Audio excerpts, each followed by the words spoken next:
একটি দেশ চয়েস করার ক্ষেত্রে আমরা বেশ কিছু ক্রাইটেরিয়া মাথায় রেখে একটি দেশ চুজ করি। আমি আজকে এমন একটি দেশ নিয়ে কথা বলবো যেটি ইউরোপের সেনজেনভুক্ত, ইউরোপিয়ান ইউনিয়নভুক্ত এবং ন্যাটোভুক্ত দেশ, লিথুনিয়া সম্পর্কে। যে দেশটি সম্পর্কে স্টুডেন্টদের ইদানিং প্রচুর আগ্রহ রয়েছে। এই আগ্রহের কেন্দ্রবিন্দুতে বেশ কিছু কারণ রয়েছে, যে কারণগুলো আপনি কনসিডার করলে আপনারও মনে হবে যে লিথুনিয়া কেন নয়। তো আমি গত 1 থেকে 2 মাস ধরে শুধুমাত্র লিথুনিয়া নিয়ে অনেক বেশি রিসার্চ করছি। অনেকগুলো ইউনিভার্সিটি পোর্টাল থেকে শুরু করে এবং ওয়েবসাইট, ইউটিউব সবগুলো রিসার্চ করে আমি যে 7টি কারণ সবথেকে গুরুত্বপূর্ণ মনে হয়েছে লিথুনিয়া স্টাডি ভিসার জন্য ডেস্টিনেশন হিসেবে চুজ করার ক্ষেত্রে, তেমন একটি ভিডিও আজকেরটি। তো যারা ইউরোপের এই দেশটিতে, এই সুন্দর দেশটি লিথুনিয়াতে যেতে আগ্রহী, এই ভিডিওটি সম্পূর্ণভাবে দেখবেন। সম্পূর্ণ ভিডিওটি দেখলে আপনার ডিসিশন নেওয়াটাও সহজ হয়ে যাবে। আর ইউরোপের যে কয়টি দেশ নিয়ে আপনি আমাদের মাথায় কাজ করে যে সহজে ভিসা হয়, অ্যাডমিশনটাও একটু সহজ, লিথুনিয়া তার মধ্যে অন্যতম। তো আর দেরি না করে চলে যাই মূল আলোচনায়। হ্যালো ডিয়ার ভিউয়ার্স, আমি এস শালম সৈকত, ফিনল্যান্ডের ভাষা সিটি থেকে আপনাদের সবাইকে জানাচ্ছি স্বাগত। আপনারা যারা আমার চ্যানেলের রেগুলার ভিউয়ার্স তারা জানেন যে আমি ইউরোপের বিভিন্ন দেশে স্টাডি ভিসা নিয়ে ভিডিও করে থাকি। তো আমার আসলে পেজে এবং ইউটিউবে অনেকেই রিকোয়েস্ট করেন যে আমরা লিথুনিয়া নিয়ে কাজ করি না কেন। কারণ আমাদের অন্যান্য দেশগুলোতে যেগুলোতে কাজ করি আমাদের মোটামুটি একটা ভালো এক্সপিরিয়েন্স রয়েছে, কিন্তু লিথুনিয়াটা আসলে ইগনোর করার সুযোগ নেই।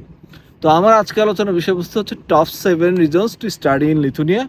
আর এই নাম্বার 1 যে রিজনটা, সেটা সব থেকে ইম্পর্টেন্ট, সেটা হচ্ছে লো টিউশন ফিস। ইউরোপের বেশ কিছু কান্ট্রিতে টিউশন ফিস একটু কম তুলনামূলকভাবে অন্যান্য দেশগুলো থেকে, তার মধ্যে লিথুনিয়া অন্যতম। লিথুনিয়ার tuition fee range yearly bachelor প্রোগ্রামের জন্য 2,500 থেকে 4,000 ইউরো হয়ে থাকে, মাস্টার্সে 3 থেকে 5,000 ইউরোর মধ্যে হয়ে থাকে।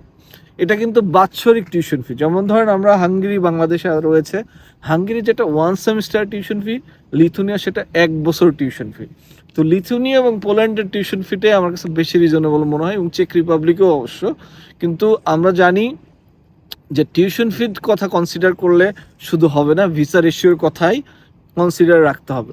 তো সে দৃষ্টিকোণ থেকে আমার নাম্বার 2 রিজন হচ্ছে হাই ভিসা সাকসেস রেট। অনেক দেশেই অ্যাডমিশন হয়, সব হয়, কিন্তু ভিসা হয় না। কিন্তু লিথুনিয়া যেটা করছে, লিথুনিয়ায় কিন্তু আপনি একটা ভালো ইউনিভার্সিটিতে অ্যাডমিশন নিয়েছেন, টিউশন ফি দিচ্ছেন, অ্যাপয়েন্টমেন্ট নিয়ে সাবমিশন করলে আপনি ধরে রাখতে পারেন যে আপনার ভিসা হওয়ার সম্ভাবনা অলমোস্ট 100%। তো সেই দৃষ্টিকোণ থেকে হাই ভিসা সাকসেস রেট এটাও একটি অন্যতম কারণ। নাম্বার 3 যেটা, সেটা হচ্ছে লো লিভিং কস্ট। লিথুনিয়ার লিভিং কস্ট আপনি হচ্ছে একজন স্টুডেন্ট যদি ইউনিভার্সিটির ডরমেটরিতে থাকে এবং সে যতই খাক না কেন, দিন শেষে 250 থেকে 300 ইউরোর মধ্যে। যেমন ধরেন আমরা ফিনল্যান্ডে রয়েছে, ফিনল্যান্ডে একটা স্টুডেন্টের এখন লিভিং কস্ট হচ্ছে 500 থেকে 600 ইউরো, যেটা ডেনমার্ক বা নেদারল্যান্ডে আরও বেশি। তো এখানে স্টুডেন্ট ডর্মে থাকে বলে খরচটা কম হয়। তো সেক্ষেত্রে লিথুনিয়ার লিভিং কস্ট 250 থেকে 300-র উপরে যাওয়ার কোনো সুযোগ নেই, যদি if you don't have any bad habit, যদি কোনো বদ অভ্যাস না থাকে। তো সে দৃষ্টিকোণ থেকে লো লিভিং কস্ট একটা অন্যতম কারণ। 4 নম্বর যে রিজনটা, সেটা খুবই গুরুত্বপূর্ণ, সেটা হলো লো ল্যাঙ্গুয়েজ রিকোয়ারমেন্ট। যেমন ধরেন আপনি ফিনল্যান্ডের কথা বলবেন, IELTS 6-এর নিচে অ্যাপ্লাই করতে পারবেন না। ডেনমার্ক, সুইডেন 6.5, অনেক দেশে আছে IELTS 6-এর নিচে অ্যাপ্লাই করা যায়। কিন্তু লিথুনিয়াতে আপনি IELTS ছাড়াও প্রিপারেটরি কোর্সেও ভিসা হয়। দেন আপনার IELTS 5 বা 5.5 দিয়েও ব্যাচেলর প্রোগ্রামে অ্যাপ্লিকেশন করতে পারবেন, আপনার মাস্টার্সে MOI দিয়ে করতে পারবেন, ডুওলিঙ্গো দিয়ে করা যায়, PTE দিয়ে করা যায়। তার মানে আপনার যে কোনো একটা ল্যাঙ্গুয়েজ টেস্ট থাকলেই হচ্ছে। তো যেটাও একটা গুরুত্বপূর্ণ কারণ হচ্ছে লো ল্যাঙ্গুয়েজ রিকোয়ারমেন্টের কারণে অনেকেই এই ক্রাইটেরিয়াটা মিট করতে পারবেন, যেটা একটা মেজরিটি স্টুডেন্ট হয়তো বা ডেনমার্ক, জার্মানি, নেদারল্যান্ড এই কান্ট্রিগুলোতে পারেন না, তারা কিন্তু লিথুনিয়াতে লো ল্যাঙ্গুয়েজ স্কোর দিয়ে অ্যাপ্লিকেশন করতে পারেন। নাম্বার 5 যেটা খুবই গুরুত্বপূর্ণ কারণ, সেটা হচ্ছে লো ব্যাংক স্টেটমেন্ট। ব্যাংক স্টেটমেন্টের সমস্যা নাই, অলমোস্ট নাই এমন স্টুডেন্ট পাওয়া খুব কঠিন। 90% স্টুডেন্টের সমস্যা আমার স্পন্সর কে হবে, ব্যাংকে কত টাকা রাখতে হবে, কত মেয়াদ রাখতে হবে। লিথুনিয়া এই ব্যাপারে খুবই ফ্লেক্সিবল। লিথুনিয়াতে ব্যাংক স্টেটমেন্টে আসলে 6,000 ইউরোর মতো রাখতে হয়, এটা একটা ক্যালকুলেশন আছে, আমি যেটা ব্যাংক স্টেটমেন্ট নিয়ে কথা বলবো তখন আপনাদের সঙ্গে শেয়ার করব। তো 6,000 ইউরো মানে বর্তমান সময়ে 8.5 লাখ টাকা, বাট আমি সাজেস্ট করবো 9 থেকে 10 লাখ টাকা রাখলেই হবে। মজার ব্যাপার হচ্ছে এটার কোনো নির্দিষ্ট মেয়াদও নেই, আপনি 1 মাস 1.5 মাস আগে রেখে দিতে পারবেন, আপনার অ্যাকাউন্টে রাখলে স্পন্সরের ঝামেলাও নাই। তো এই যে ব্যাংক স্টেটমেন্টের ব্যাপারটা এতটাই ফ্লেক্সিবল যে আপনার এগুলো নিয়ে খুব একটা ঘাটেও না। তাই এটা একটা অনেক গুরুত্বপূর্ণ কারণ, বিশেষ করে স্টুডেন্ট যাদের ব্যাংকের সমস্যা রয়েছে। নাম্বার 6, ইন্ডিয়া যাবার ঝামেলাও নাই। এখন আপনি বলবেন লিথুনিয়ান এম্বাসি তো বা ভিএফএস তো ইন্ডিয়াতে, তাহলে ইন্ডিয়া যাওয়ার ঝামেলা নাই কেন?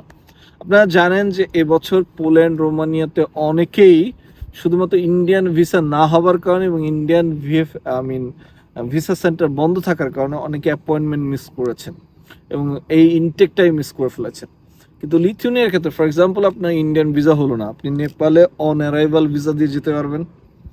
আপনার আছে ইন্দোনেশিয়া অপশন আছে, দুবাই অপশন আছে, মালয়েশিয়া আছে, সিঙ্গাপুর আছে। You can submit your file somewhere else, অন্য অন্য অপশন রয়েছে।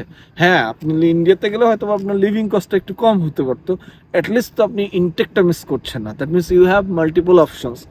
তো এই কনসিডার করলেও কিন্তু আপনাকে অবশ্যই লিথুনিয়া কনসিডারেশনে রাখতে হবে। নাম্বার 7 এবং ভেরি ইম্পর্টেন্ট, সেটা পার্ট টাইম এবং ফুল টাইম জব অপরচুনিটিস। আপনি স্টুডেন্ট থাকা অবস্থায় পার্ট টাইম জব করতে পারবেন এবং স্টাডি শেষ করে আপনি ফুল টাইম জব করে আপনি ওখানে থেকে যেতে পারবেন। এবং আপনি আফটার ভিসা, আপনি ফর এক্সাম্পল আপনার স্টাডিজ, আপনি ফর এক্সাম্পল জব পাননি, আপনি কিন্তু জব সার্ভিস ভিসা পাবেন। দ্যাট মিনস আপনি একটা দেশে সেটেল হওয়ার জন্য অনেক সুযোগ পাচ্ছেন, যেটা আপনি লিথুনিয়াতে পাবেন।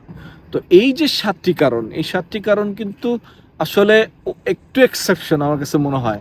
তো এই কারণগুলো আপনি যদি মাথায় রাখেন তাহলে আপনি লিথুনিয়াকে ইগনোর করার সুযোগ খুবই কম। তাই আপকামিং ইনটেকে ফেব্রুয়ারি এবং সেপ্টেম্বর ইনটেকে যারা অ্যাপ্লিকেশন করবেন, অ্যাপ্লিকেশন কিন্তু চলতেছে 2 ইনটেকেরই। এখনই ডিসিশন নেন, এখনই সময়। আর্লি কাজ করলে যেটা হবে, আর্লি এম্বাসি ফেস করতে পারেন, আর্লি ভিসা সাকসেস নেবেন। আপনাদের সফলতাই আমাদের কাম্য। Thank you very much for watching my video.